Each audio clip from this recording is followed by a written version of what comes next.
Esto es La Entrevista con Raúl Valladares.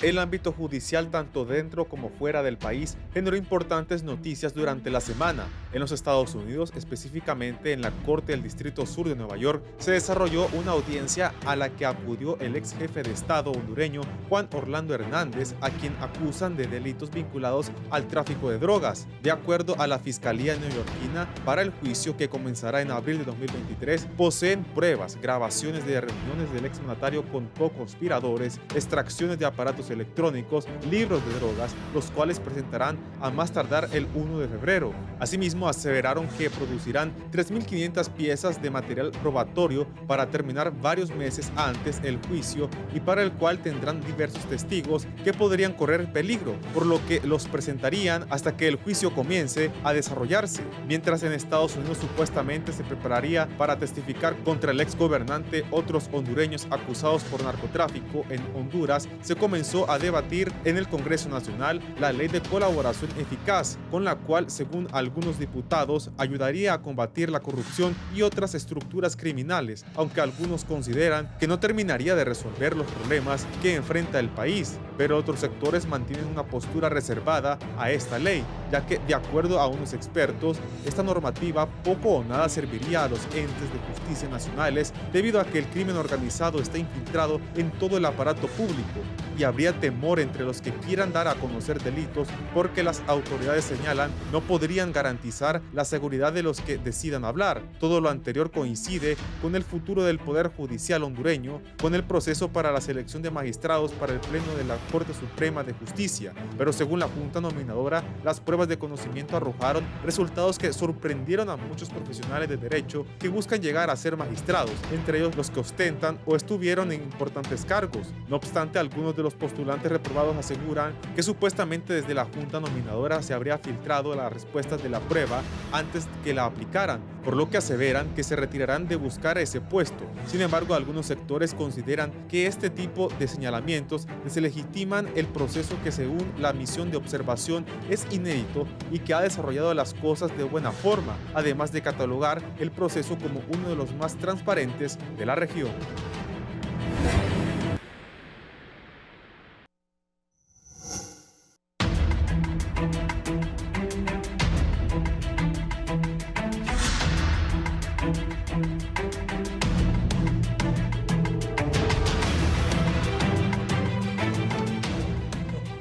Buenos días, bienvenidos. Feliz viernes. Gracias por estar con nosotros. Recibí una broma y al abogado Carrillo aquí que fue carcajada la que tiró. Bienvenidos. Iniciamos el viernes. Vamos a hablar de este tema del expresidente Juan Orlando, que está detenido en Nueva York, preso en Nueva York. Y también de la elección de los candidatos a magistrados para la Corte Suprema de Justicia. Estoy sorprendido. Ahí andan diciendo que habían filtrado el examen. Yo me acuerdo que yo estuve en el San José del Carmen, en la primaria, en el San Miguel y en el Guía. Y me acuerdo que, hey, aquel vende el examen. Vamos a buscar a aquel que vende el examen. Estamos hablando de la Corte Suprema de Justicia. ¿Cómo es que le van a pasar las preguntas? Eso sería, hasta ahí se llegó la Junta Nominadora, que eso fuera cierto. No, se desprestigia totalmente el proceso. Habían aplazado a 57, quedaban más de 100. Y ya varios andan cabildeando ahí para ver cómo logran la revisión. Bueno, unos pedían revisión, otros inteligentemente, gente que ha tenido bastante prestigio como abogados en el país, no pidieron revisión. Otros, como el abogado Urtecho, que fue el fiscal adjunto, puso, me presenté al examen, no pude aprobarlo. Gracias a mi familia y a Dios por acompañarme en esta prueba que esta vez no superé. Me pareció muy de un hombre con honor, con prestigio, que dijo, bueno, no pasé, esta vez no me tocó. Pero otros ahí estaban en el pataleo, ahora han filtrado que los exámenes, esa junta nominadora deberían de tener un vocero, les vuelvo a decir, pongan un vocero, no que andan de programa en programa, incluyendo este. Pongan un vocero porque es un tema bien delicado. Algunos o algunas de esa comisión nominadora les da vasca, y ponen unos micrófonos y empiezan a hablar. Así veo yo lo que está pasando. Ojalá que el proceso no se desprestigie. También no veo bien que representantes, los más altos representantes de algunos gremios, incluyendo de los abogados, estén ahí porque no pasaron queriendo desprestigiar el proceso. Eso no me parece. Pero como yo aquí soy moderador, tengo 3 distinguidos invitados para hablar de estos 2 temas: el proceso de escogencia de los nuevos magistrados y el futuro de Juan Orlando Hernández después de la primera audiencia. Saludo al abogado Elvin Carrillo, es ex fiscal y es especialista en Derecho Penal. Abogado. Sí, muy buenos días, feliz y bendecido día para todos. Gracias por la invitación, aquí siempre aportando nuestros criterios para que los televidentes pues emitan sus propias conclusiones relacionadas a los amplios temas que vamos a discutir la mañana de hoy. Una aportación empezando, tú has dicho de que la Junta Nominadora tenga un portavoz y precisamente la ley de fortalecimiento de la Junta Nominadora ya lo establece, que debe tener un portavoz y este debe de ser la voz disonante para los criterios que emitan. Bueno, voy a decir esto. Mire, señores de la Junta Nominadora, dejen de filtrar las cosas, hombre. Los mismos de la Junta Nominadora, dejen de filtrar las cosas. Esto se supone un proceso serio, pero no, les encanta filtrarle a nosotros los periodistas las cosas. Bueno, ya están los problemas por eso. Abogado Raúl Paniagua es docente universitario en Derecho Penal. Abogado, un gusto que esté con nosotros. Muchísimas gracias, licenciado Raúl. Un saludo al pueblo hondureño y un saludo a los demás invitados.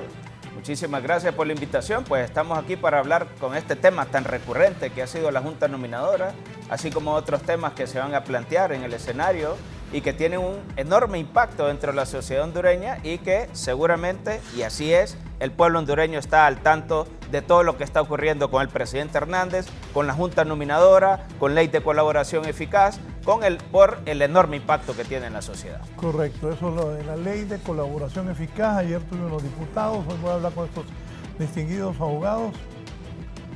Delicada la ley. Voy a presentar primero al abogado Luis Romero, penalista y constitucionalista, para luego contar una breve historia. Abogado. Buenos días, don Raúl y Raúl, ¿verdad? Arriba a la distancia, ¿verdad? Buenos días al pueblo hondureño. Sin duda son temas que generan bastante polémica y que llaman mucho la atención de todo el pueblo hondureño y que van a ser abordados el día de hoy, esperando pues ilustrar y poder ayudar al mejor discernimiento y hacer un aporte como nos corresponde como hondureños a la sociedad hondureña. Sí. El martes se desarrolló una audiencia en la Corte del Distrito Sur de Nueva York contra el expresidente de Honduras, Juan Orlando Hernández Alvarado. Y la Fiscalía aseguró que va a presentar 3.500 piezas de pruebas que tendrá la oportunidad el exmandatario para probar su inocencia. Abogado Carrillo, ¿qué piensa de eso? Pues una múltiple y abundante medios de prueba en contra del exmandatario hondureño relacionado precisamente a sostener o ratificar por parte de la Fiscalía esa tesis acusatoria por los delitos que le han acusado y señalado. Podemos tener 2 puntos de vista con estos 3.500 medios de prueba documentales, que deben de estar íntimamente relacionados con los hechos por los cuales se le acusa. A veces la abundancia pues no quiere significar, no quiere decir o significa de que pues es que existe prueba abundante y contundente en contra de un acusado, porque si esta prueba abundante no tiene íntima relación con los hechos, pues es una prueba inútil al proceso. Entonces, veremos si además de ello, la defensa del exmandatario hondureño tiene que tener acceso a esa información para efectos de que ellos en su estrategia de defensa planteen también los cuestionamientos en contra de esta documentación. Incluso hemos escuchado a través de las plataformas digitales unos comentarios por parte de la defensa del exmandatario, que podemos decirlo que desde un punto de vista de la defensa son, pues, podríamos decir que tienen su argumento para efectos de pretender prevalecer su tesis de defensa y de ahí sostener su inocencia. Pero esto lo va a determinar precisamente posterior al debate un jurado que tendrá en su voz y voto pues la culpabilidad o no del exmandatario hondureño por los hechos por los cuales se le acusa, que son delitos graves relacionados por el cargo que él fungió y desempeñó en Honduras, además de que haber utilizado todo el ordenamiento y andamiaje estatal de las instituciones para fomentar precisamente estas actividades ilícitas. Entonces, pues le corresponde a la justicia estadounidense de manera objetiva, imparcial e independiente, pues determinar la suerte del exmandatario hondureño en relación, pues, a si es culpable o no de los cargos por los que se le acusa. Sí, para reforzar esto, esta fue la reacción de la ex primera dama, abogada Ana García de Hernández, sobre eso de que hay 3.500 pruebas en contra del expresidente Juan Orlando. La ex primera dama Ana García Hernández, mediante un mensaje publicado en redes sociales, vaticina que ha habido una confusión en la información y que las 3.500 pruebas que la Fiscalía dice tener se trata en realidad de una norma que se aplica en el sistema judicial norteamericano. El 18 USC 3500 es el nombre técnico de este tipo de documentos. No significa que se trate de 3.500 pruebas o evidencias, como algunos de manera equivocada o malintencionadamente han querido hacer creer al pueblo hondureño. Sin embargo, expertos en derecho son del criterio que la ex primera dama podría tener razón. No obstante, la Fiscalía estadounidense ha sido clara que cuenta con una gran cantidad de pruebas.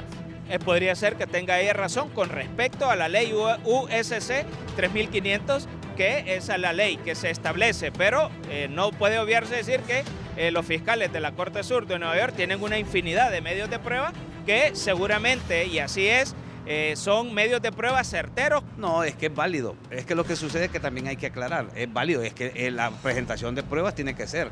Y eso es cierto. Lo que ella no dice es la otra parte, que las pruebas pueden ser solicitadas que no sean públicas. Por otra parte, expertos en el sistema legal estadounidense son del criterio que las declaraciones de García Hernández son parte de una campaña de desinformación. Como que tratan de hacer una campaña de desinformación, diciéndole al pueblo hondureño que no hay pruebas, que el gobierno de los Estados Unidos lo está acusando falsamente, que va a regresar Juan Orlando Hernández a Honduras. La Fiscalía ya ha informado que el juicio de Juan Orlando Hernández se dará en el mes de abril del 2023. Para 11 Noticias, Steven Salgado. Bien. Abogado Luis Romero, comentarios. Sí, únicamente señalar, ¿verdad?, que 3.500 es el código que le asignan a la ley, creo que se llama USC, si no estoy seguro, USC 3.500. Esta fue una aclaración que escuché después de que hizo el apoderado legal del señor Hernández. Yo cuando oí 3.500 dije yo, tantas pruebas. Bueno, pero son sí, 2 terabytes de pruebas, ¿verdad? Sin embargo, el solo hecho, ¿verdad?, de que sea un expresidente, un Estado con tanta seguridad jurídica como lo es Estados Unidos, en ningún momento se va a atrever a solicitar en extradición a un expresidente sin no tener suficientes pruebas y todo el acervo, ¿verdad?, para poder acusarlo, ¿verdad? Creo que ya casi vox populi, ¿verdad? Todo lo que aquí ocurría en Honduras, que incluso, ¿verdad? Es importante que el pueblo hondureño esté claro de que independientemente del criterio o la opinión que ellos tengan sobre el señor Hernández, las extradiciones en Honduras son ilegales, ¿verdad? Eso es algo que no está legislado y que tiene que ser legislado. El otro día escuchábamos hace un par de meses cómo el propio presidente de la Corte Suprema de Justicia estaba solicitando o estaba haciendo un llamado de atención al Congreso, si así se le puede llamar, o simplemente una petición de la necesidad de la existencia de una ley de extradición. Esto es algo que todos los litigantes hemos venido pues solicitando, ¿verdad? Y que es necesario para que las cosas se empiecen a hacer de una forma correcta acá en Honduras. Bien, muchas gracias. Sí, en efecto, yo estoy de acuerdo con los colegas, se necesita una nueva ley. Todos los medios de prueba que se van a presentar en el proceso contra el señor Hernández tienen un origen. Si no me equivoco, Juan Orlando Hernández ha sido uno de los últimos extraditables que se ha ido del país, extraditado, y anteriormente todos los narcotraficantes que han sido extraditados, prácticamente el nombre de Juan Orlando Hernández ha salido a relucir, por un lado, y eso le sirve a los fiscales del Departamento de Justicia de Estados Unidos de construir lo que se llama en derecho procesal una teoría del caso. El nombre bastante mencionado de Juan Orlando Hernández, entonces eso da pie para iniciar una línea de investigación contra el presidente Hernández y hacer todos los enlaces y, como se dice, atar cabos de cuál ha sido el grado de participación del señor Hernández. Por un lado, podríamos decir que el señor Hernández era un autor intelectual de todos esos delitos que se han cometido, pero también habían autores materiales del delito de narcotráfico. Esas personas seguramente van a ir a declarar contra el señor Hernández, así como una infinidad de pruebas, de libros, de grabaciones, porque habían narcotraficantes acá en Honduras que ya estaban colaborando con la DEA cuando comenzaron las investigaciones con el señor Hernández, y todo ese material probatorio va a ser puesto a la disposición contra el señor Hernández. Todo ese material probatorio, porque lo que se ha salido de la Corte Sur de Nueva York es que hay más de 2 terabytes de medios de prueba contra el señor Hernández. Todos esos medios de prueba tienen que ser puestos a la orden del abogado del señor Hernández. Eso se llama el discovery allá en Estados Unidos, para ir en una especie de igualdad de armas a un proceso penal. Y lo que está ocurriendo ahora es lo que se llama una preparación del debate, que esta defensa del señor Hernández puede presentar alguna moción de censura de algún medio de prueba si cree que se ha conseguido algún medio de prueba de forma ilegal, y más otras cuestiones que se puedan presentar. Dice el abogado Chactur, buen día a todos. Presenté un estudio 18 UCC 3500, un mandato que obliga a la Fiscalía a presentar un reporte o transcripciones de todas las declaraciones testificales contra de un acusado. Abogado Carrillo. Sí. Saludos al colega y amigo, el abogado Chactur, que siempre pues muy atento aquí al programa, muy visto. En relación pues de que hay argumentos válidos de ambos extremos en relación a este proceso que está ventilando en contra del exmandatario. ¿Por qué? Hemos escuchado, como lo hemos dicho en los medios, en las plataformas sociales, de que el abogado Colón, quien ejerce la representación del exmandatario, ha dicho que la Fiscalía ha excluido algunas conversaciones o audios relacionados entre otros extraditados que se encuentran en los Estados Unidos de América. Y son argumentos válidos que en su momento pues tendrá la ponderación y valoración relacionado, entonces, como lo hemos dicho, el jurado que tome la decisión. Pero además de ello, también, como bien lo ha dicho el abogado Paniagua, de que existe un amplio andamiaje probatorio, un acervo probatorio fuerte, significativo en contra del exmandatario. Pues entre ellos incluso me llama la atención algo relevante, que existen intervenciones telefónicas. Eso quiere decir que la DEA o la Fiscalía de los Estados Unidos intervino en los teléfonos móviles del exmandatario hondureño y de ahí puedan obtener conversaciones comprometidas relacionadas al caso. Muy relevante, importante eso. ¿Cómo fueron obtenidas esos medios probatorios? Esas son las mociones que va a ejercer entonces el abogado Colón para pretender pues hacer ese balance en su defensa.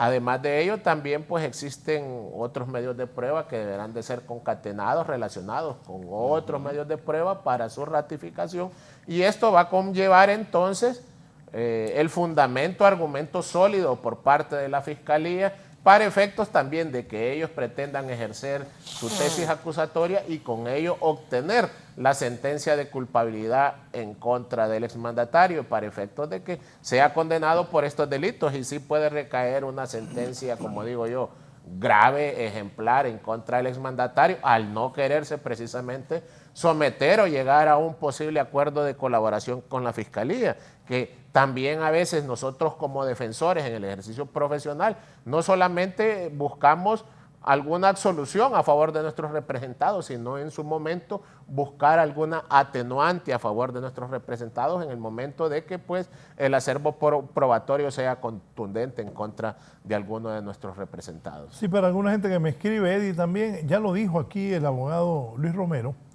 lo que dijo el defensor del expresidente Juan Orlando Hernández, estoy hablando de Raymond Colón, que dijo que en Nueva York no hay 3.500 pruebas contra el caso y que sería el nombre de un archivo presente en el tribunal. El juicio lo fijaron para abril del 2023. ¿Podría reprogramarse esa fecha o ya no hay tiempo para otra maniobra? Yo recuerdo que, bueno, ya con la experiencia que hemos tenido con tantos extraditados y tantos juzgados allá, que muchos dilatan los juicios.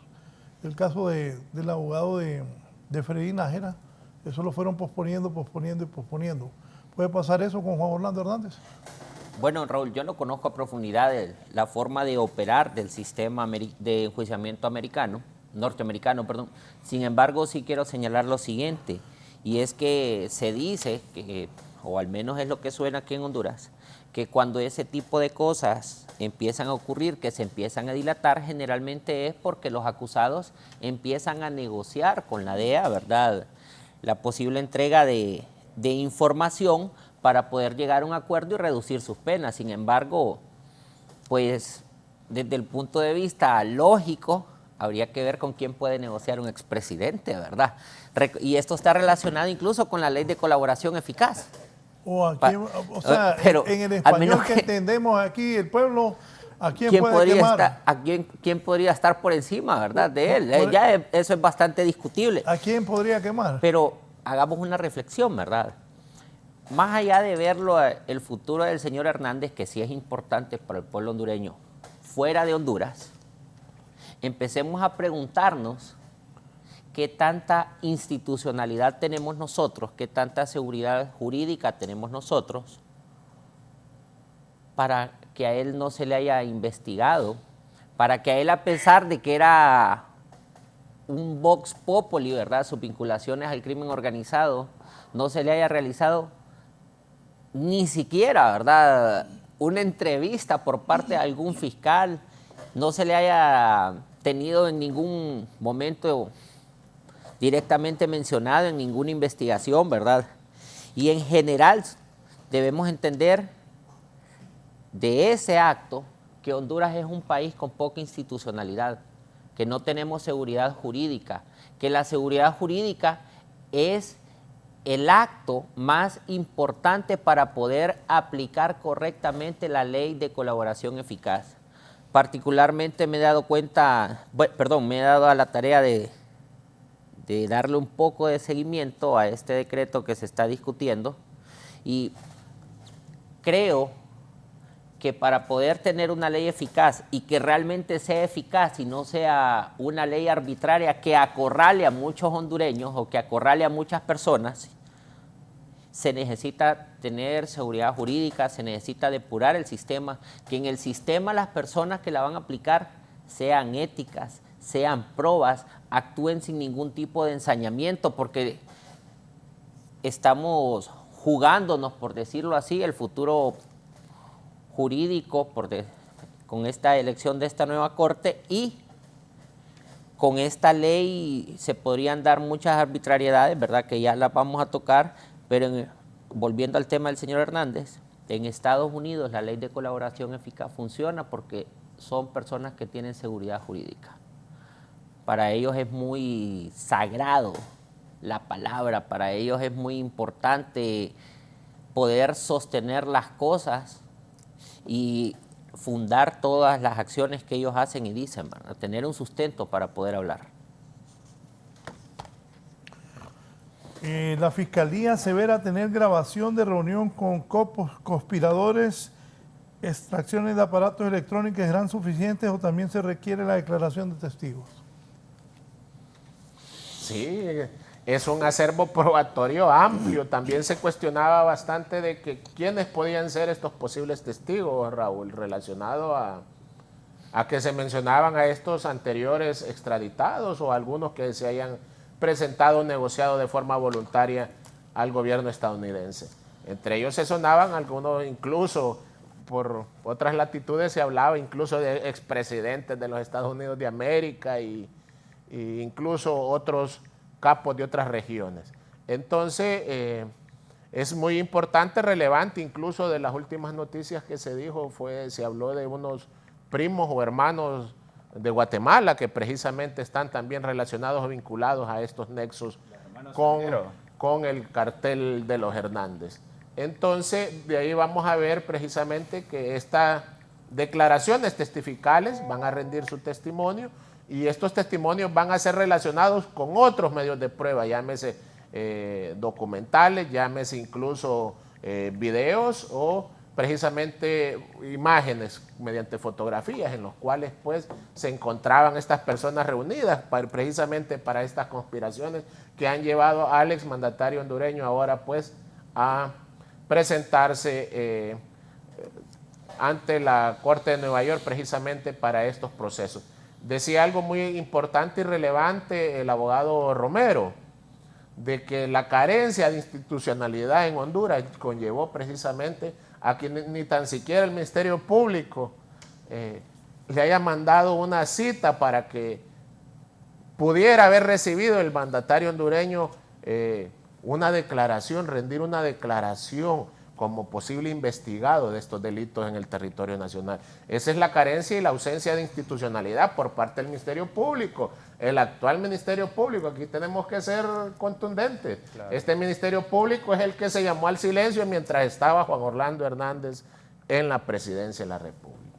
Además de ello, también escuchamos un comunicado, no sé si me equivoco, en relación de que el fiscal adjunto mencionó, el actual fiscal adjunto mencionó de que no tenían suficientes medios probatorios en contra del exmandatario hondureño. Esas son las investigaciones a conveniencia del Ministerio Público, a conveniencia, cuando se llaman al silencio, cuando entonces existe un trato diferenciado en la investigación en la comisión de delitos. Y actualmente, me voy aquí también a decirlo de forma manifiesta, y tengo entendido que también el fiscal adjunto actual se ha postulado como magistrado ante la Junta Nominadora para postularse como nuevo magistrado a la Corte Suprema de Justicia. Yo creo, licenciado Raúl, si me permite, que claro, es importante la cuestión de la declaración de los testigos y eso también está bastante relacionado con la ley de colaboración eficaz, porque lastimosamente esta ley de colaboración eficaz, estaba escuchando el CNA que le falta algunos principios rectores que debe tener la ley, que no las tiene, así como el proyecto presentado por la MASI en su momento, que sí tiene unos principios rectores que son importantes.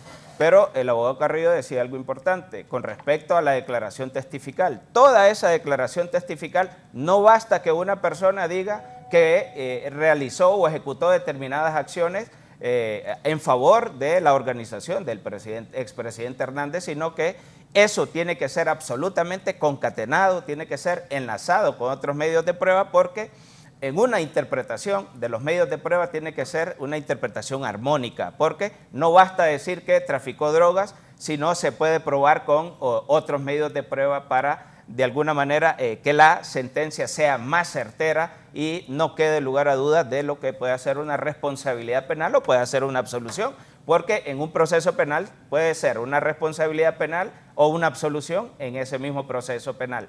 Así que va a determinar también, y usted preguntaba, si se puede suspender la audiencia del juicio, que prácticamente ya van al juicio. El juicio se está preparando Yo igual que el abogado Romero, desconozco muchísimo lo que es el sistema procesal estadounidense, pero hay algunos datos que sí son importantes. Por ejemplo, yo mencioné hace poco lo que le llaman el discovery. Si el abogado de Juan Orlando Hernández expresa a través de un escrito o alguna declaración que no le han facilitado todos los medios de prueba que pueda tener el Departamento de Justicia, entonces yo creo que así en ese momento se puede suspender ese juicio mientras se le ponen a la disposición, porque también hubo una declaración de él que las traducciones que se le habían proporcionado no estaban completas, así como otros pocos argumentos que esgrimió ese día en la audiencia, porque yo sentí que hubo una incoherencia o no había coherencia entre lo que manifestaba el Departamento de Justicia de Estados Unidos a lo que eran las declaraciones del señor Raymond Colón, porque él más alegó algunas quejas que puso de lo que era el sistema penitenciario, donde el juez Kevin Castell le manifestó que él no tenía injerencia o no tenía cómo resolver algunos problemas del sistema penitenciario o las condiciones en que se encontraba el señor Hernández. Esa mirada suya, explíquemela. Lo caché como vimos aquí. ¿Cómo lo puedo viendo? Que sí, que no. No, yo comparto todo lo que han dicho, ¿verdad? Sin embargo... Ve que lo caché. Y sin ánimo, ¿verdad?, de ser contradictorio, sino de ir más allá.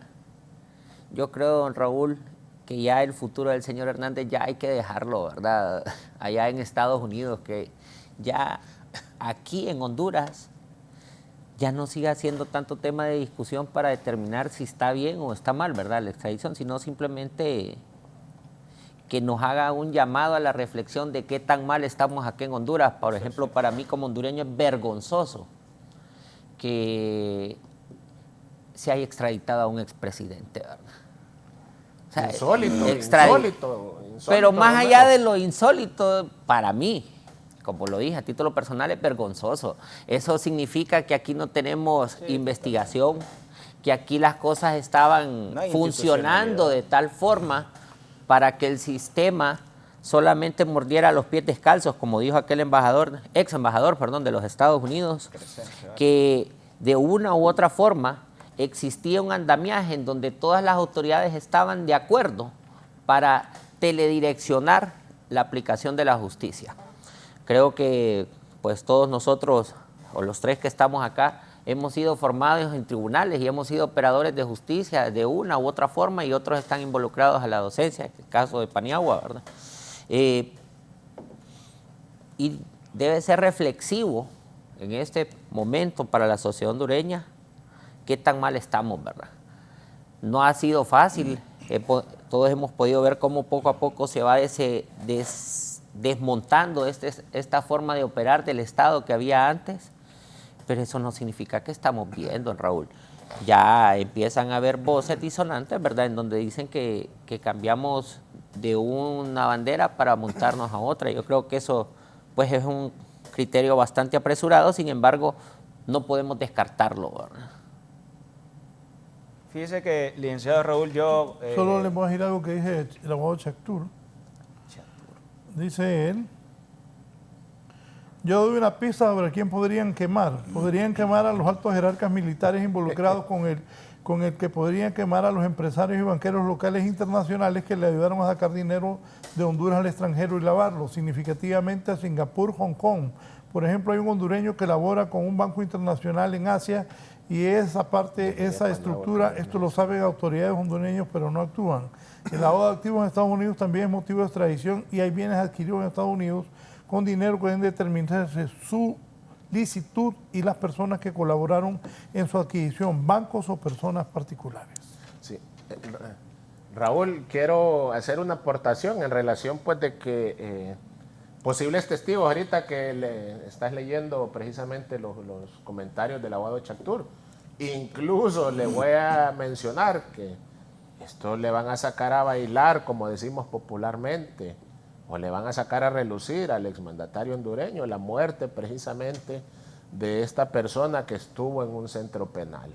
Precisamente eso se lo van a achacar y le van a grabar eso.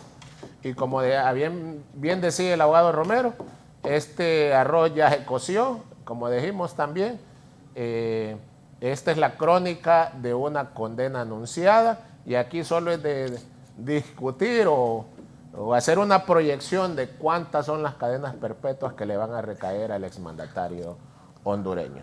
Sobre eso que decía Carrillo, don Raúl, el otro día estaba escuchando también una estadística de Estados Unidos y es que decían que en juicios federales, ¿verdad? Porque este es un juicio federal. Delito federal. En este tipo de naturaleza, de 3.500 juicios, solamente habían perdido 80 y que más de 40 de esos juicios habían sido por omisiones de la Fiscalía en este entonces respecto a los medios de prueba, como ciertas inconsistencias. Creo que aquí en Honduras le llamamos como a la ilicitud, ¿verdad? Producto de lo que se puede encontrar, por ejemplo, en las cadenas de custodia o algo, y mencionaban de que, por ejemplo, se podían, lo que lo señalaban ahorita uno de ustedes, que se podían suprimir algunos medios de prueba, ¿verdad? Que no habían sido puestos a la orden de la defensa y que eso en Estados Unidos era motivo no solo de exclusión del medio de prueba, sino de valoración si se había actuado con idoneidad o no para determinar, ¿verdad? Para ejercer el derecho de defensa. Una situación así escuchaba. Entonces, estadísticamente, ¿verdad? Como ya lo dijo Carrillo, esta es una condena ya anunciada. Ya Estadísticamente, sin embargo, el mundo de las leyes es otro y bajo ese estamento, ¿verdad? Que son principios universales, él todavía es inocente, en tanto no existe una sentencia condenatoria firme en su contra. Sí. Así como, haciendo otra aportación, Romero, así como hay todos estos privados de libertad en los centros penales, que todos, mientras no haya recaído una sentencia en su contra firme, pues también gozan del estado de inocencia. Claro que sí, bueno, ahí se pueden cometer muchos errores a la hora de interpretar un medio de prueba, a la hora de los investigadores pueden cometer errores, pero quiero hacer referencia hasta cierto punto de la institucionalidad, de la debilidad de la institucionalidad con que ha operado el Estado hondureño. Yo a veces me pregunto, no sé por qué en el Congreso Nacional, la clase política, que se supone que es anticorrupción, no han generado, por ejemplo, que es bastante necesaria una nueva ley del Ministerio Público, porque en realidad que se ocupa una nueva ley del Ministerio Público. Aquí el fiscal general de la República o cualquier fiscal especial puede mover a un fiscal auxiliar o a un fiscal que acusa fácilmente de una fiscalía a otra. Y yo creo que se necesita una nueva ley del Ministerio Público donde se establezca lo que es la independencia del fiscal. Y aquí quiero separar dos cosas. Debe haber una... porque hay un principio elemental dentro de la ley del Ministerio Público que es la dependencia jerárquica, es decir que todos los fiscales dependen del fiscal general de la República. Pero aquí creo que hay que separar dos cuestiones importantes, lo que es la cuestión o la dependencia administrativa y la dependencia jurisdiccional.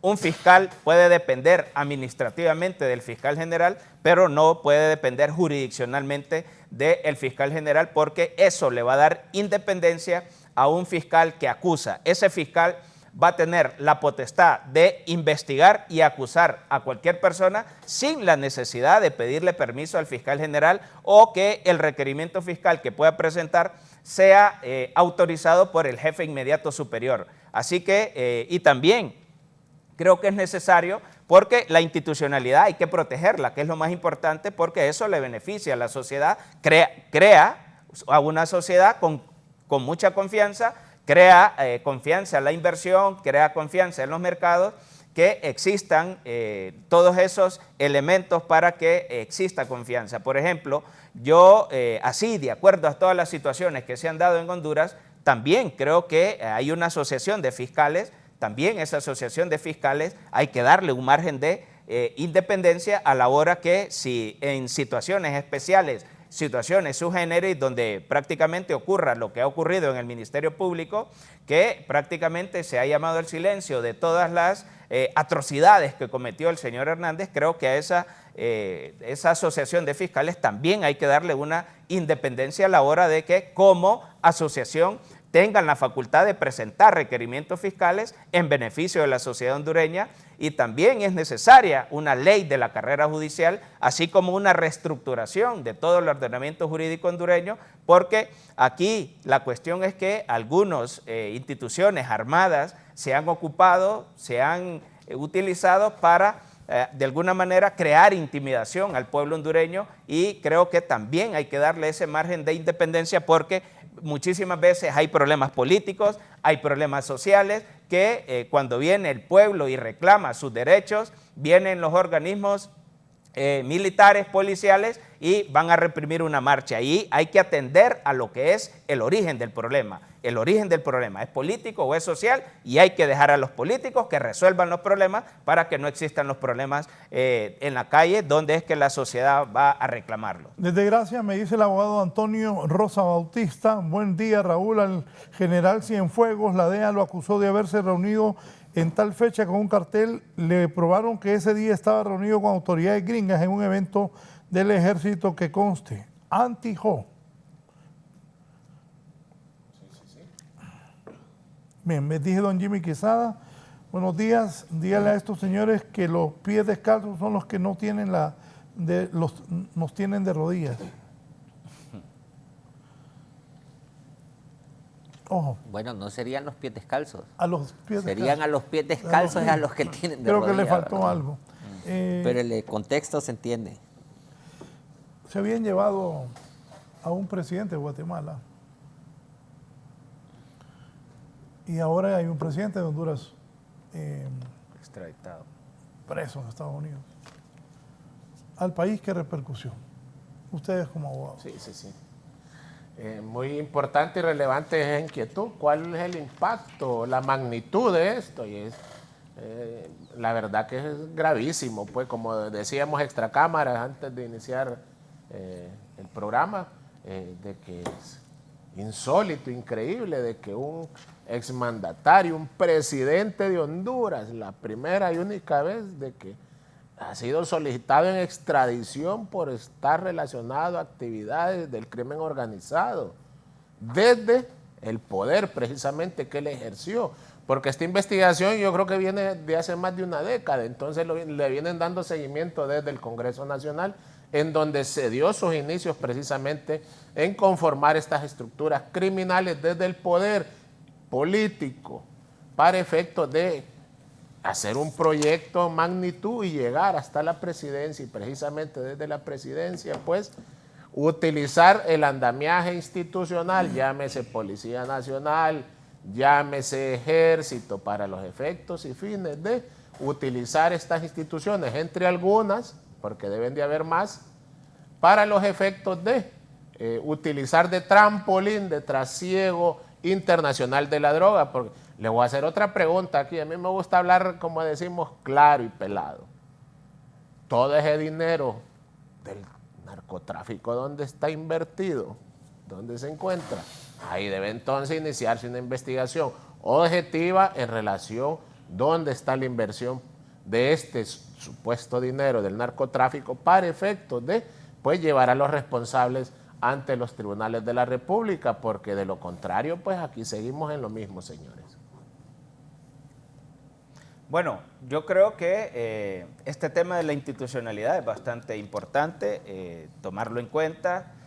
Un expresidente en Estados Unidos preso únicamente le determina la debilidad de lo que ha operado el Estado, y por eso es que si hay alguna clase política responsable y comprometida con este pueblo hondureño, pues creo que debe sentar cabeza, y yo he planteado que entre el Poder Ejecutivo y el Poder Legislativo deben sentarse en mesas de trabajo para hacer una reestructuración de todo el ordenamiento jurídico hondureño y de alguna manera generar más confianza en toda esa legislación, darle independencia. Acabo de mencionar la independencia de los fiscales, pero también me faltó mencionar algo que también debe ser prohibido en el Ministerio Público, como por ejemplo la inamovilidad de fiscales. Eso debe estar prohibido, que fácilmente se mueva un fiscal, se aparte de una investigación y ahí nomás quedó el caso engavetado, y eso le ha hecho muchísimo daño a la sociedad hondureña, así también como los procesos para ser juez aquí en Honduras, fácilmente a cualquier persona ponen a impartir justicia en un tribunal.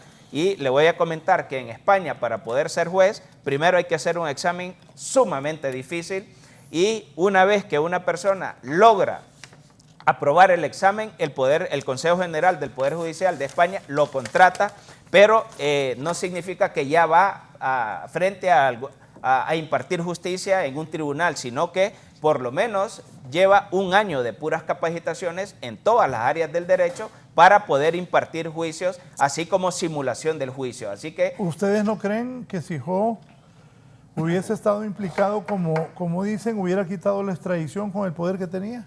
Bueno, yo creo que en ese tema hubo bastante injerencia de los Estados Unidos, y algo que el Partido Nacional sí estaba cuadrado era a los Estados Unidos, y creo que ahí hubieran tenido alguna serie de problemas también en el Congreso Nacional, porque no únicamente bastaba que el Partido Nacional o viniera una moción a quitarlo, sino que había que hacer algún tipo de negociación con las otras bancadas para determinar si quitaban o no la extradición. Así que habría que valorar ese punto.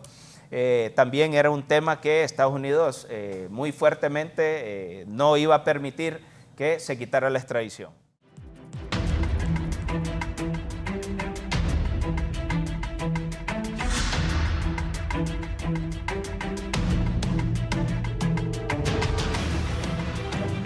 Bueno, la ley de colaboración eficaz. Uy. Tengo 3 abogados. ¿Qué es eso de uy? Uy. ¿Por qué dice uy? Tengo mis observaciones relevantes en ese tema. Aquí voy a contar la historia que me la contó un amigo. Estaba en una cárcel jugando dominó 4 personas en una cárcel. Entonces viene uno al otro y le dice, oíme vos, Mario, le dice, vendeme información, le dice. ¿Sobre qué juicio? Le? Sobre aquel colombiano que le vendiste droga. Entonces los otros 2 se quedaron callados porque no habían. Entonces le dice Pedro a Mario, vaya, vendémelo, dame $4 millones. Esto no es mentira, me lo contó alguien que estaba ahí. No, le dice, te doy 3. ¿No ves que con eso voy a rebajar 8 años? Se tiraron 3 meses, Mario y Pedro, Mario contándole a Pedro cómo compraba la droga, cómo hacían la droga, cómo la preparaban, cómo la empaquetaban, cómo la mandaban, a quién se la mandaban, qué mecanismo usaban para mandarla, quién la recibía, quién la vendía, cuánto pagaron, cómo lo pagaron y cómo hicieron los depósitos. Cuando Pedro llega a declarar contra el individuo que estaba acusado, el individuo acusado nunca había visto en su vida a Pedro. Pero Pedro empezó a decir cómo el acusado producía la droga, vendía la droga, a quién se la vendía, cómo la transportaba, contó toda la historia ante el juez. Le metieron más de 30 años por esa declaración y al otro que vendió la información le bajaron 8. Cuidado con eso de la colaboración eficaz. Ojalá, también ayer que alguien mencionó al doctor Mario Zelaya. Ese hombre debe tener información. Tiene que ser creíble. No es que va a venir alguien a mentir. Les acabo de contar una historia verdadera. Por cierto, ayer cuando salí de aquí la volví a platicar con 2 amigos que abordamos ese tema. Porque esa ley, todas las leyes le afecta a usted, nos afecta a nosotros 4, a todos los compañeros que están aquí, porque es una ley de la República que le puede caer a cualquiera. Tiene un impacto. No, y es algo delicado, ¿ah? Claro. Estamos hablando de ir a la cárcel. Claro. Así que por favor, mediten bien para no cometer tantos errores que cometemos aquí en el país. Abogado Carlos. Sí, muchas gracias, Raúl. En este tema sí quiero pues hasta agarra pose. Hasta me acomodo. Sí.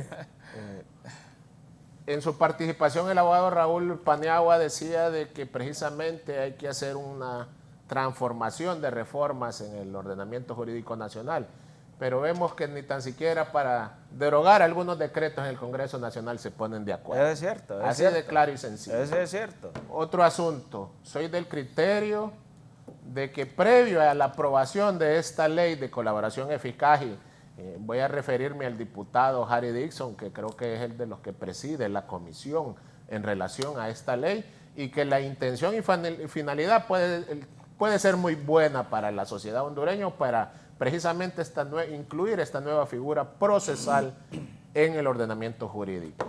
Pero voy a hacer la observación, mientras no se hagan las reformas a las penas en los delitos contra la administración pública, no se va a ver reflejada de manera directa esta figura de colaboración eficaz. Lo anterior, ¿por qué?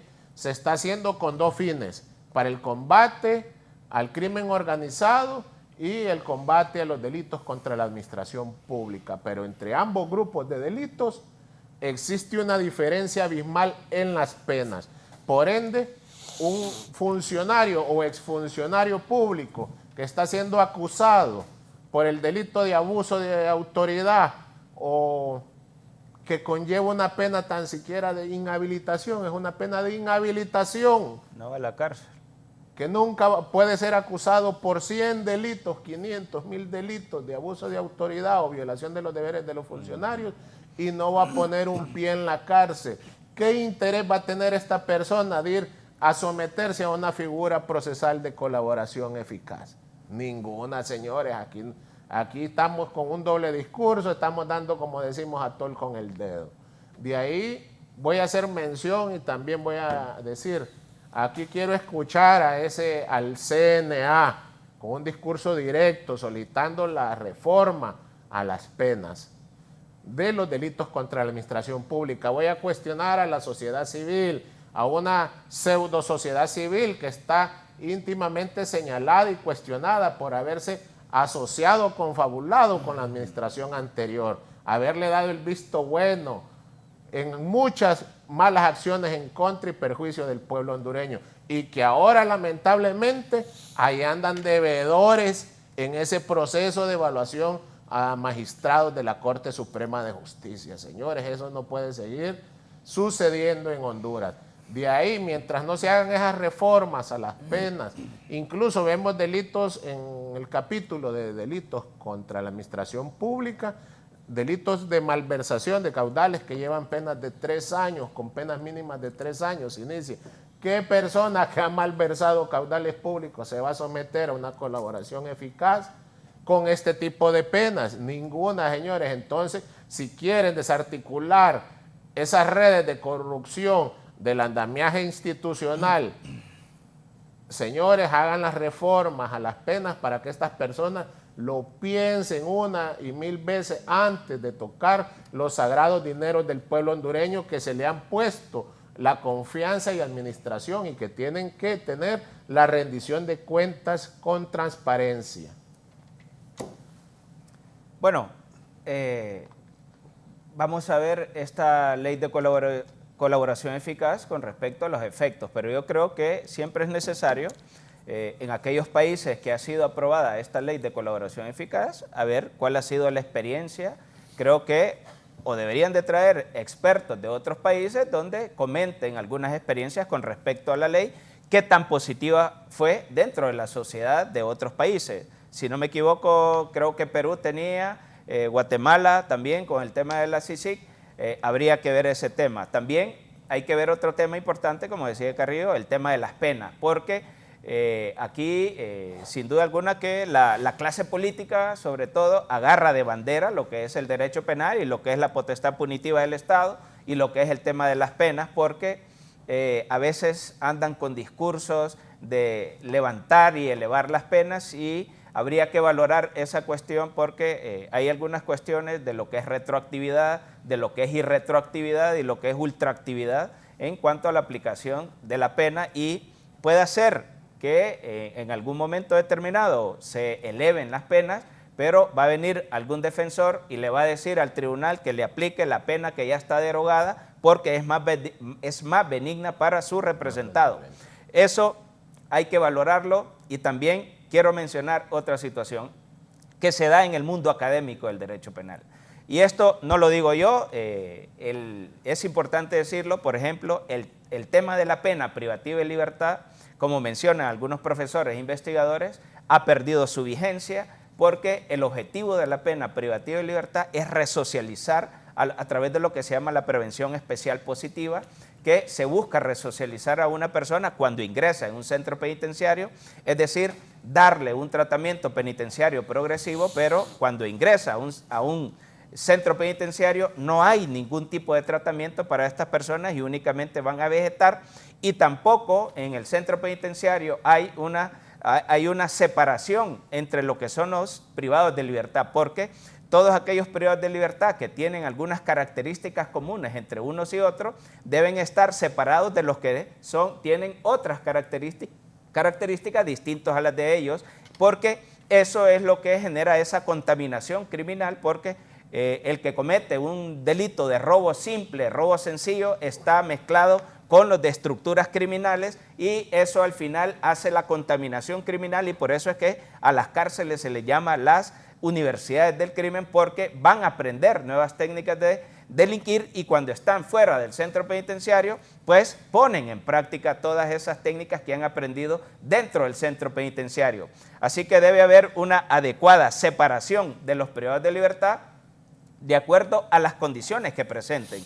También debe haber un fortalecimiento en lo que es lo que se llama el Consejo Técnico Interdisciplinario, porque no todos los centros penitenciarios están adecuados o tienen personal suficiente para hacer los análisis de estos privados de libertad. Y también es importante, para culminar esta participación, y se menciona que la pena privativa de libertad ha perdido su hegemonía. ¿Y por qué ha perdido su hegemonía? Porque anteriormente todos los delitos del Código Penal contenían penas privativas de libertad. Y entonces la pena privativa de libertad, en cierta manera, va a ir desapareciendo poco a poco porque no está dando los resultados esperados. Porque lo que se busca es la resocialización. Y únicamente la pena privativa de libertad va a quedar para los delitos más graves. Y por eso es que ha existido una rebaja en los delitos de corrupción. Y también es importante mencionar que hay lo que llaman algunos profesores investigadores en derecho penitenciario la cárcel del futuro, que en la cárcel del futuro es aquella donde, como todo, la mayoría o poco a poco van a ir perdiendo o va a ir desapareciendo la pena privativa de libertad. Se va creando la cárcel del futuro a través de ese chip electrónico que es incrustado en el cuerpo. Ese chip electrónico tiene la capacidad para inhabilitar a una persona o para hacerle una descarga eléctrica cuando está de alguna manera violentando las medidas cautelares que puedan ser impuestas. Y como es ciencia penitenciaria, va perdiendo la hegemonía la pena, entonces la misma ciencia tiene que dar algunas alternativas si se está generando un sistema alternativo de penas. Abogado Romero. Varios puntos, ¿verdad? Comparto todo lo que han dicho. Sin embargo, debemos hacernos el planteamiento siguiente. Primero, ¿qué confianza tienen los operadores de justicia actuales o qué confianza existe más bien por parte del pueblo en los operadores de justicia actuales para poder aplicar una ley de colaboración eficaz? Recordemos que una ley de colaboración eficaz no es más que la herramienta jurídica para que un delincuente delate a la estructura o a la organización a la cual pertenece. Partiendo de esto, debemos entender que Honduras no solo necesita una ley de colaboración eficaz, porque sí es necesaria, pero previo a que esa ley de colaboración eficaz se empiece a aplicar, se necesitan hacer reformas profundas, tanto en el Ministerio Público como en la Corte Suprema de Justicia. Yo siempre lo veo a usted, y la vez pasada usted hacía mención de que en Honduras existen muchos casos en donde hay ensañamiento por parte del Ministerio Público. Pensemos en algo. ¿Qué va a pasar el día en que una persona que está siendo investigada o acusada, dependiendo del momento en que se encuentre el caso, llega al Ministerio Público o le manda a decir que quiere colaborar para incriminar a otra persona? que a cambio de eso pues busca la rebaja de su pena, que al final es el beneficio principal que va a tener esta ley de colaboración eficaz. Pero el fiscal que lleva la causa tiene una predisposición en contra de la persona a la que van a delatar. Y las pruebas, porque aquí tenemos una particularidad, don Raúl, y es que siempre acomodamos las leyes, acomodamos la justicia, acomodamos las situaciones a nuestra mayor conveniencia.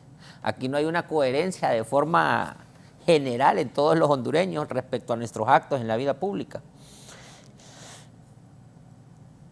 Si la información que esta persona brinda, por decirlo así, es información verosímil, ¿verdad? O chichigua, por decirlo así, y el beneficio que va a obtener es grande, y sumado a ello, el daño que le va a ocasionar a la otra persona es grande porque lo metería preso,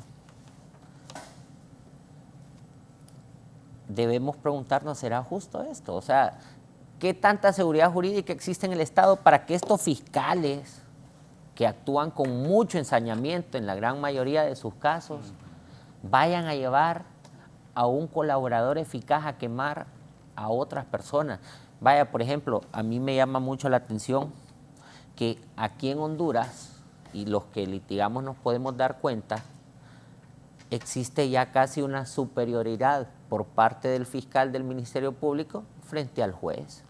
Todos los que vamos a audiencia nos vamos a dar cuenta que los tribunales de sentencias están llenos de trabajo porque simple y sencillamente los filtros no están funcionando en las etapas previas. Por ejemplo, acá hay un juez donde la gente desde que cae ahí ya sabe, ¿no? Dice, aquí voy con prisión, mejor me voy para juicio, dicen.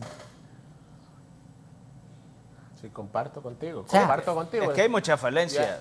Vaya, por es ejemplo, un sistema yo he muy visto, inquisidor, comparto contigo. sí, a pesar de que cuando empezó era diferente, ¿verdad? Pero en la práctica Eso se ha es venido degradando, distorsionando toda esta cuestión.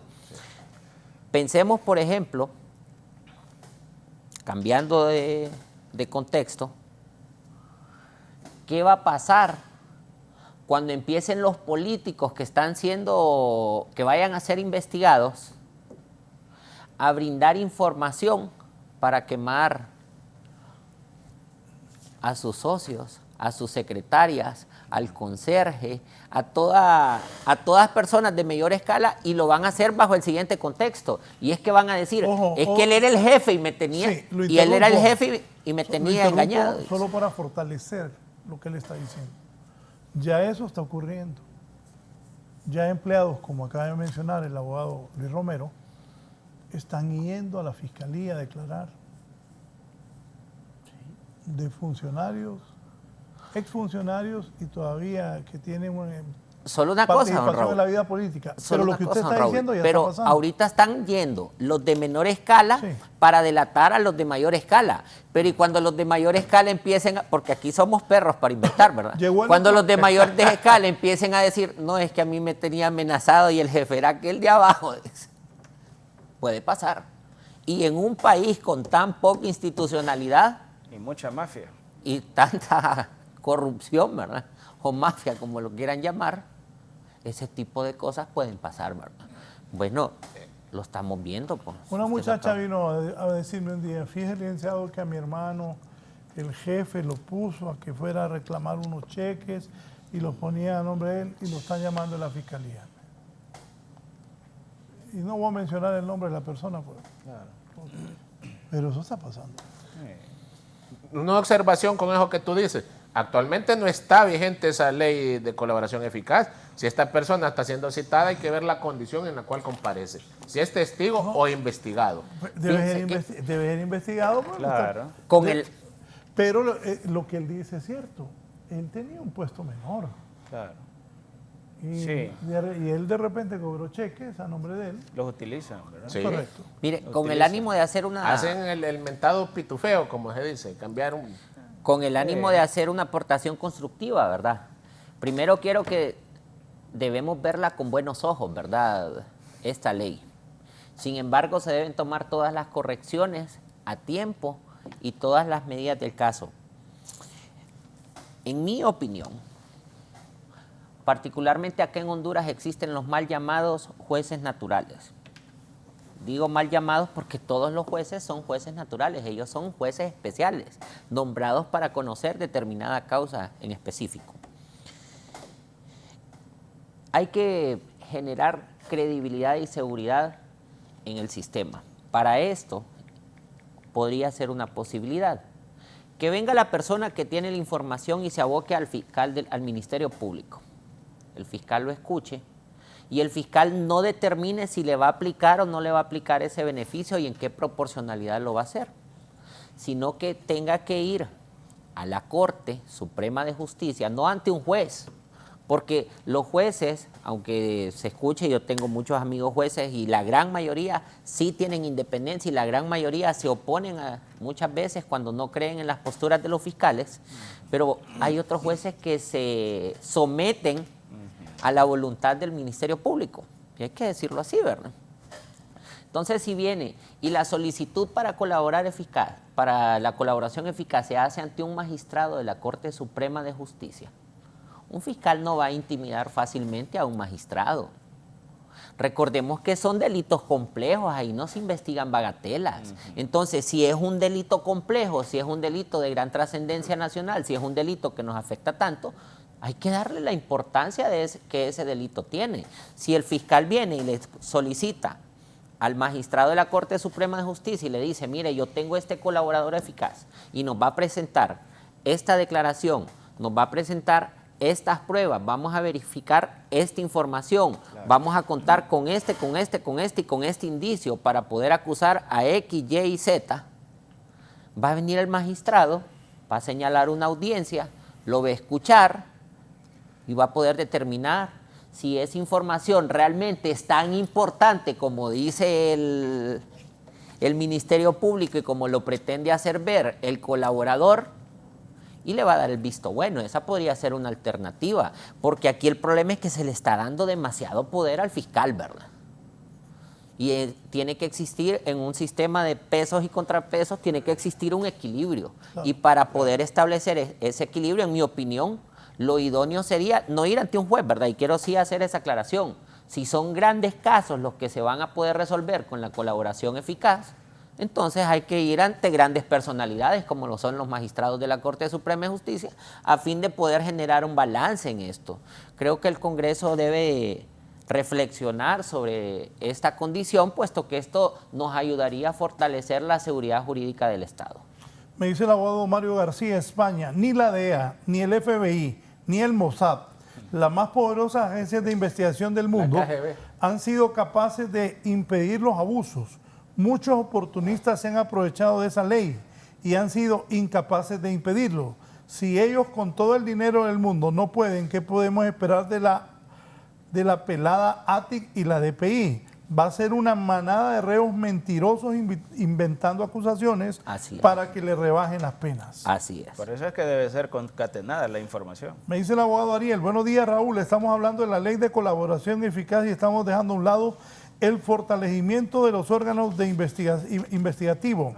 Vea que se presentan personas a denunciar a otras para obtener beneficios y a falta de investigación se presentan requerimientos en contra de personas que nada que ver y todo porque el imputado quería conseguir rebaja a costa de echar de cabeza a muchos inocentes.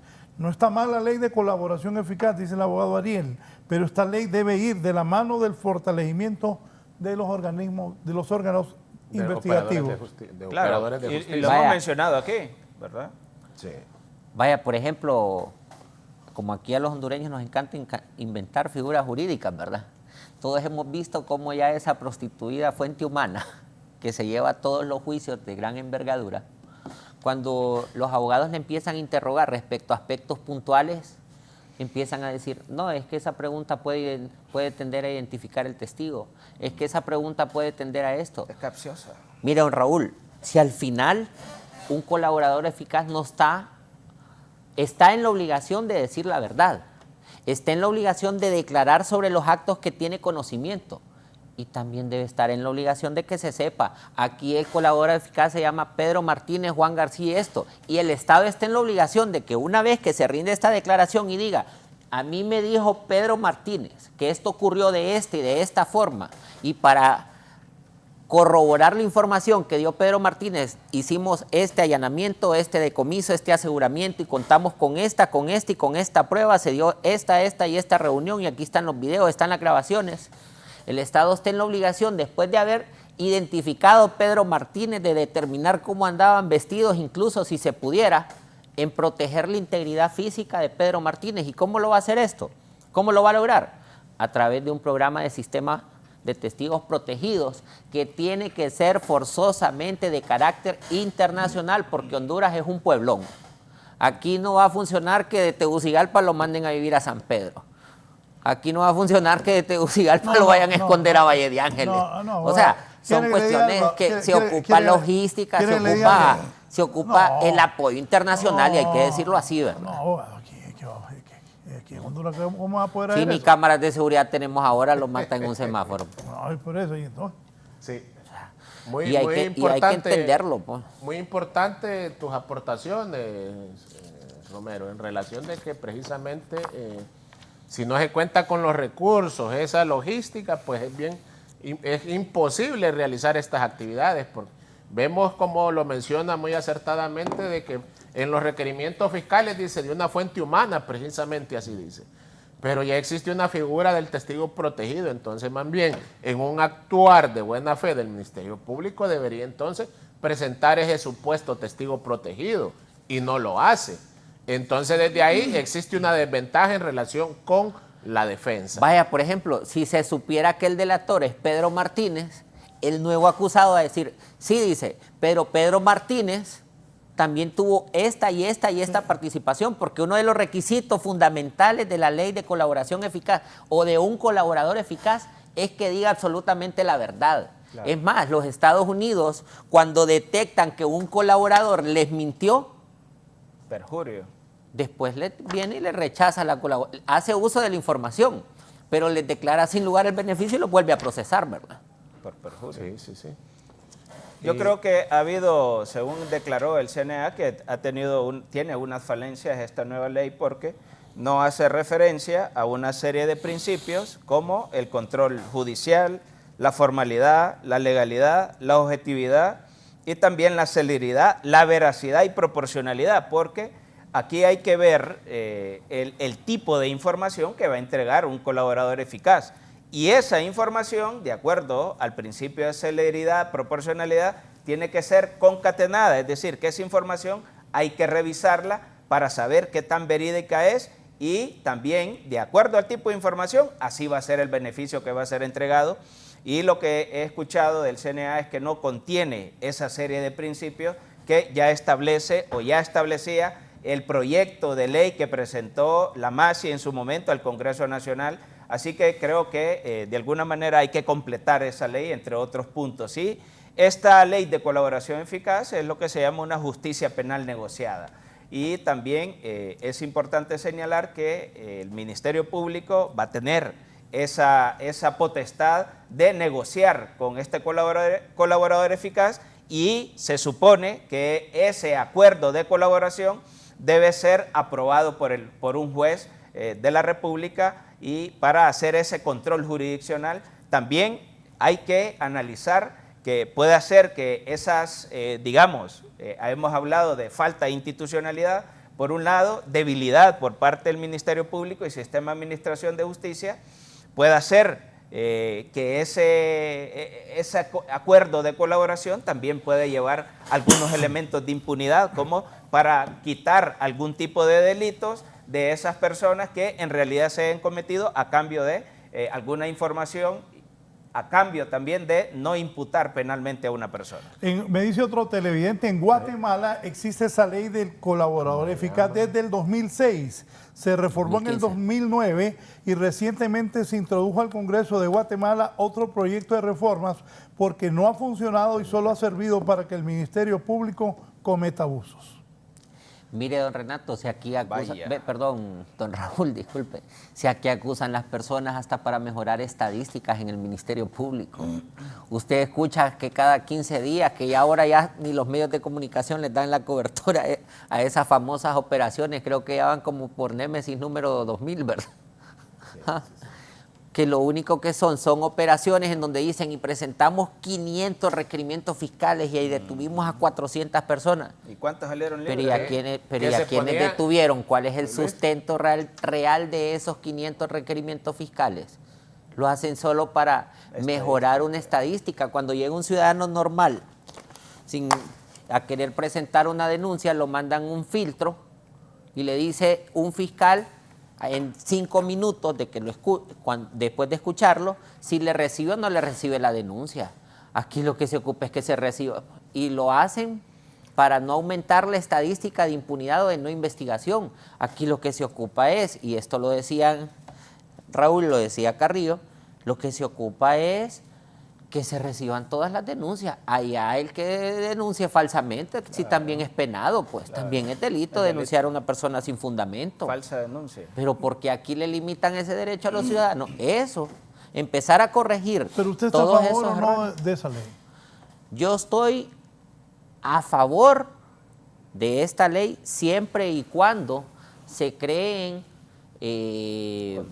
condiciones de idoneidad, como ser, por ejemplo, primero que la información que se verifique que la información que se brinde sea verificada por un magistrado de la Corte Suprema de Justicia.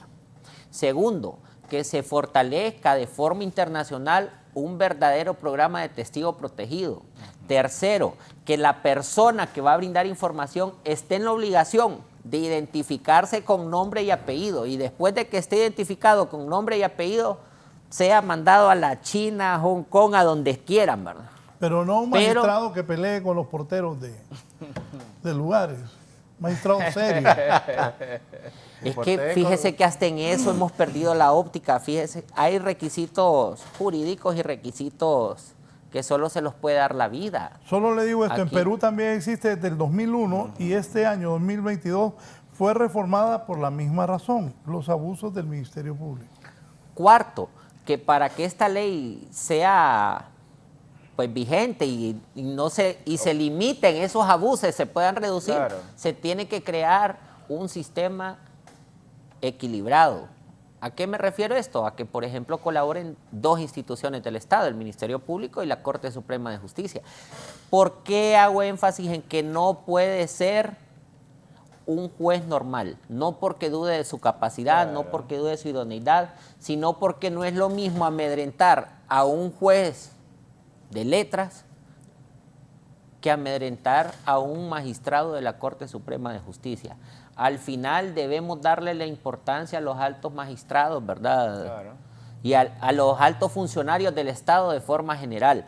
Y también que se tenga claro, ¿verdad?, que en el momento en que se puede establecer que la persona que brindó la información faltó a la verdad, por ejemplo, que diga, ¿verdad?, no es que yo solo me quedé, qué sé yo, con 100,000 lempiras, ¿verdad?, y se pueda probar de que él no se quedó con 100,000 lempiras, sino que se quedó con 10 millones de lempiras, se le quite ese beneficio y se le juzgue, pues si al final una ley de colaboración eficaz se basa en su sustancia, en la confianza. Y si la persona que brinda la información no es confiable y mintió respecto a su beneficio, entonces significa que se puede entender que la información que brindó tampoco es confiable, ¿verdad?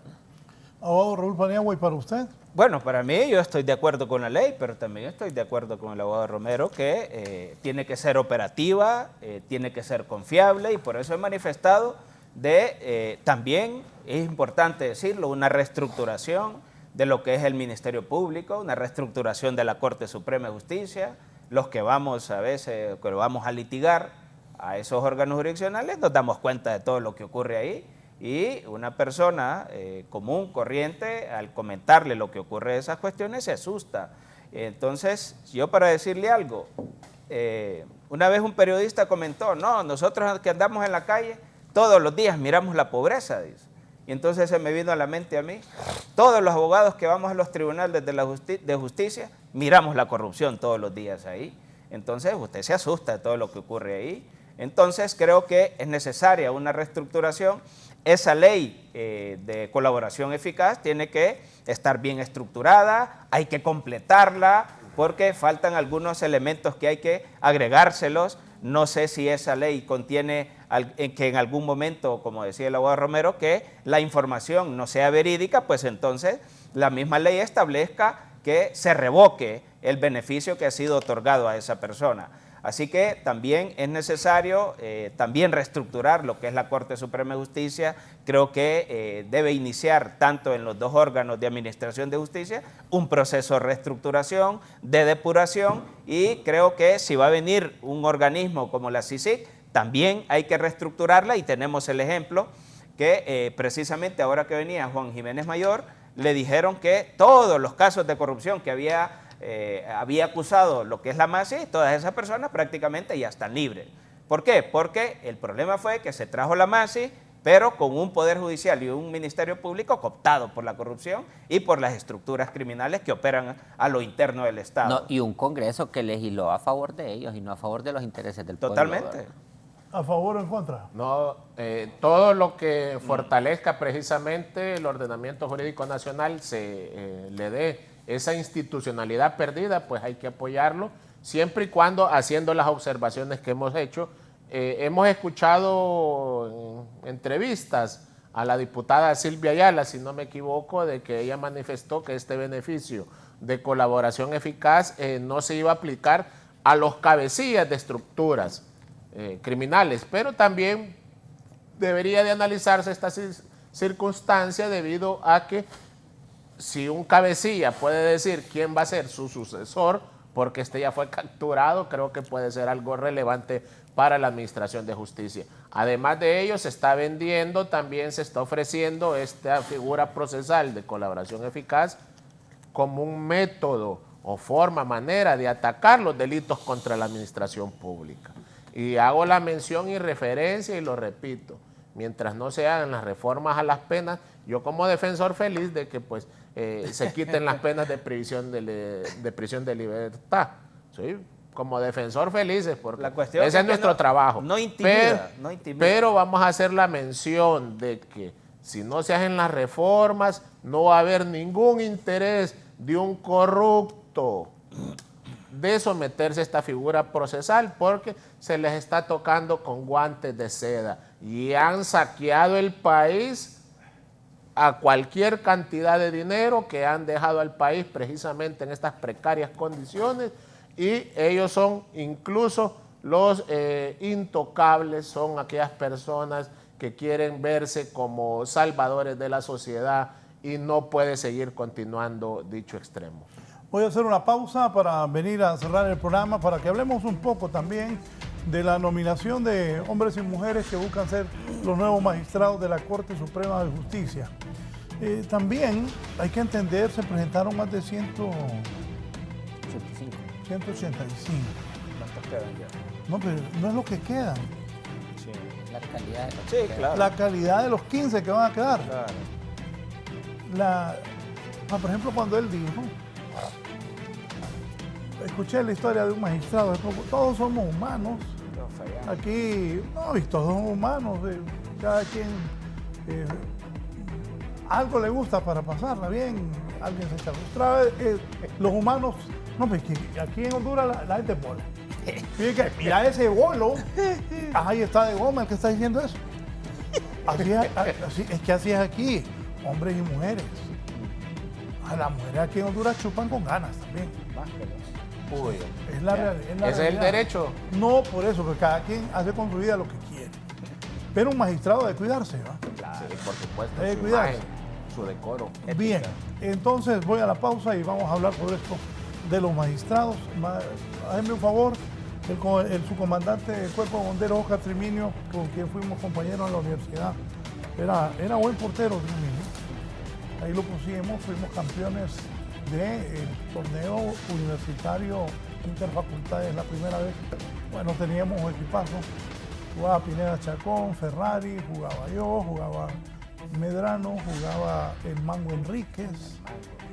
Teníamos un buen equipo. Fue la primera vez que la Escuela de Periodismo fue campeón. Me trae un futbolito. Bueno, yo lo jugaba niño, no sé ustedes. Con Maules.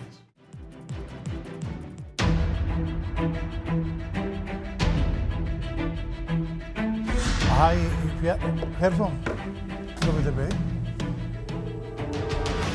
Que vayas a traerme el futbolito. El futbolito, muchacho.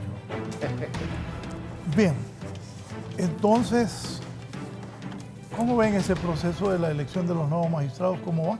Bien, pues bueno, con todas las noticias que han surgido últimamente, pues prácticamente surgen las dudas, que se han filtrado algunas preguntas, se han filtrado algunos exámenes que posiblemente les pusieron o que les pusieron a los aspirantes y pues eso entonces ya ensucia un poco el proceso que había tenido buen prestigio, podríamos decir, a la hora de ejecutar toda su actividad, la Junta Nominadora. Ya con las denuncias que han saltado y con todos los problemas que se han dado, pues entonces saltan las dudas de qué es lo que ocurrió a la hora de hacer el examen todas estas personas. Pues yo creo que la Junta Nominadora está en la obligación de dar un informe a la sociedad hondureña de en realidad qué es lo que ha ocurrido. Bueno, yo quiero destacar lo siguiente. Primero, que todos los miembros de la Junta Nominadora a nivel de titulares o de propietarios y suplentes, perdón, son personas honorables que cuentan con el respaldo del pueblo hondureño hasta este momento. Segundo, que ellos no actúan de forma sola. Recordemos que ellos tienen todo un equipo de trabajo y que si se dieron las fugas es de lamentar. Es propio de que el Ministerio Público investigue porque aquí se está jugando la seguridad jurídica del país. El futuro del país se está jugando en la elección de esta nueva Corte Suprema de Justicia. Quiero señalar que si existieron fugas, yo a título personal pienso que no fue de los miembros de la Junta, sino de sus colaboradores.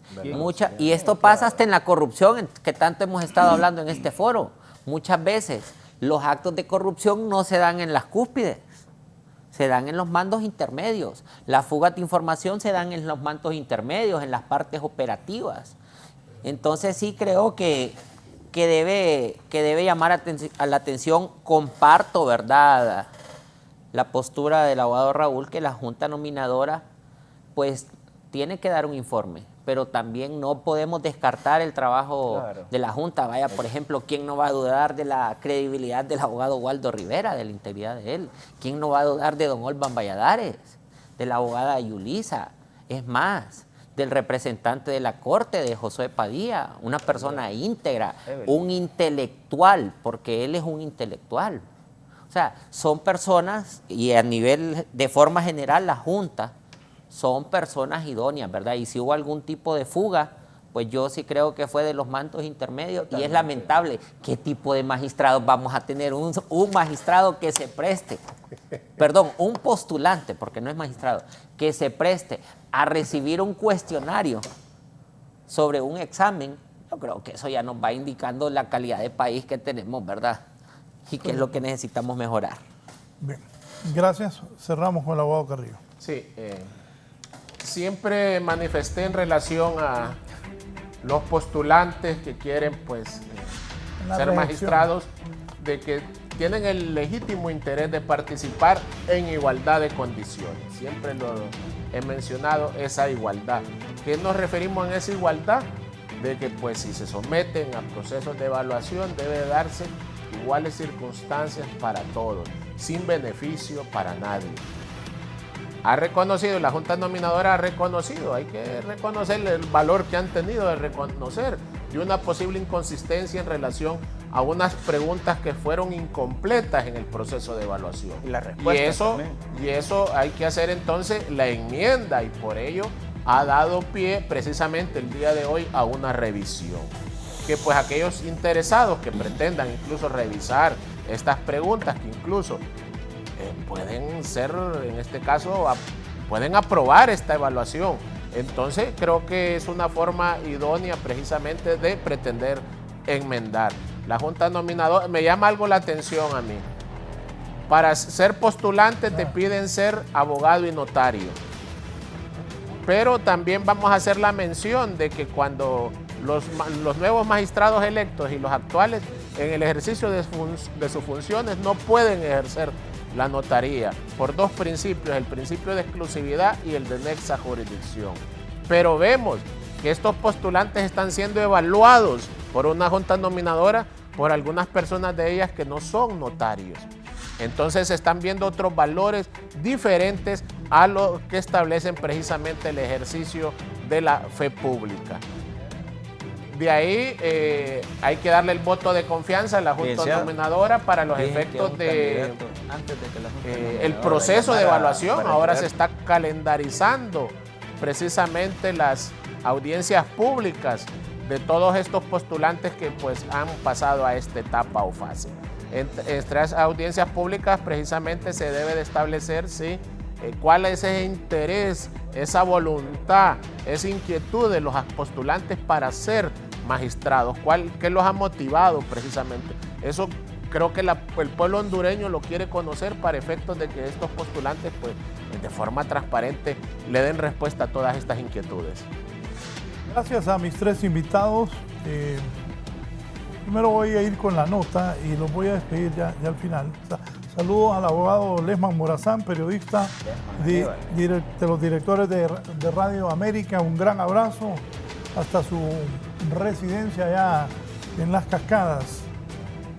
Voy a ir con... Sí, son imágenes. Ponémelas pues. Ahí, me decía Triminio, hay lluvias, comienzan lluvias y crecidas de ríos. Esto en Roatán está lloviendo, hay algunas, ahí está, para que tomen sus medidas de precaución la gente allá en Roatán. Quiero agradecer la comparecencia esta mañana del abogado Elvin Carrillo, el fiscal especialista en Derecho Penal. Gracias, abogado. Gracias por la invitación.